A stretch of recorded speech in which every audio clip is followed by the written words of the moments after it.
Plusieurs années de bons et loyaux services. 384 agents du Bureau national d'études techniques et de développement, BNET, décorés à la médaille d'honneur du travail pour leur apport pour le rayonnement de l'institution. J'ai un sentiment vraiment de joie pour cette distinction et je dis merci beaucoup au directeur général de BNET aussi qui a pensé vraiment au service qu'on a rendu à la maison. Cette cérémonie, ça motive les agents. Ça donne le courage de donner le meilleur de soi-même. 38 travailleurs sont distingués dans la catégorie Grand Or, 74 dans la catégorie Or, 85 pour la catégorie Merveille et 186 pour l'argent. Cette distinction traduit la reconnaissance du BNET envers les artisans de la Côte d'Ivoire moderne au regard des infrastructures réalisées. 7 ans après la précédente édition, nous avons souhaité marquer un arrêt pour célébrer la longévité du personnel du BNET à la tâche. Henry Ford disait: se réunir est un début, rester ensemble est un progrès, travailler ensemble est la réussite. C'est animé par cet esprit d'équipe que le personnel du BNET avance et gagne jour après jour.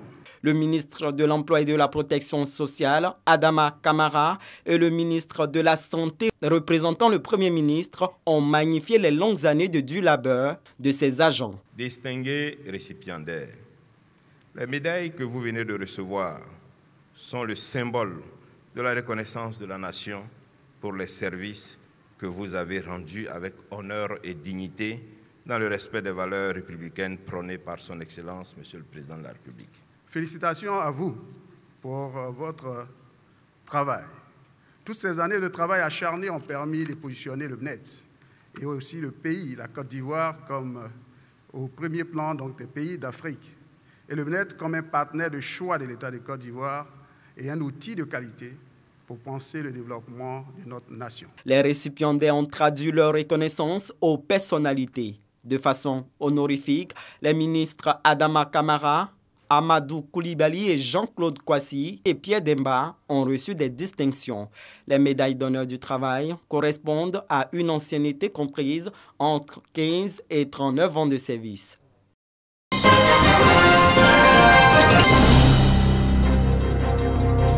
Un centre de fabrication de prothèses à Tanda, c'est un projet de l'ONG américaine 1040 Initiative. Selon le président de cette ONG, la réalisation de ce projet s'inscrit dans la volonté de l'association de permettre aux populations démunies, handicapées des membres inférieurs, de pouvoir se procurer des jambes artificielles en vue de retrouver la joie de vivre.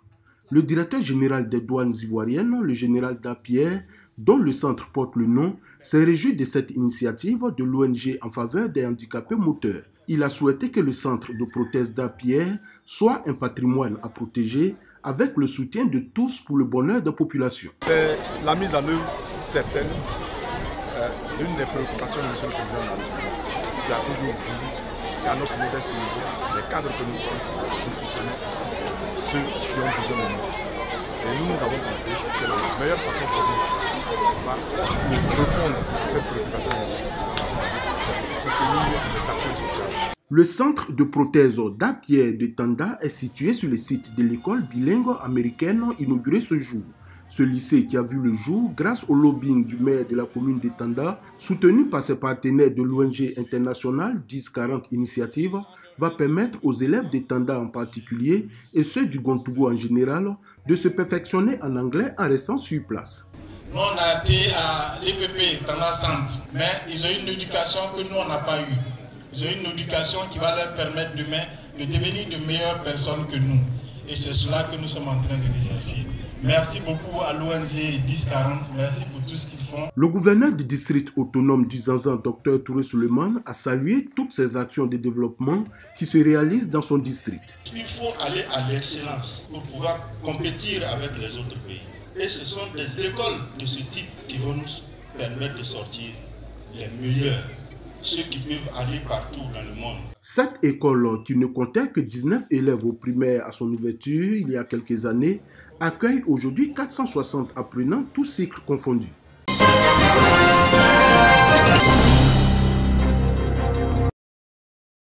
Kachou Sidibé, jeune écrivaine, met à la disposition des amoureux du livre Dettes éternelles.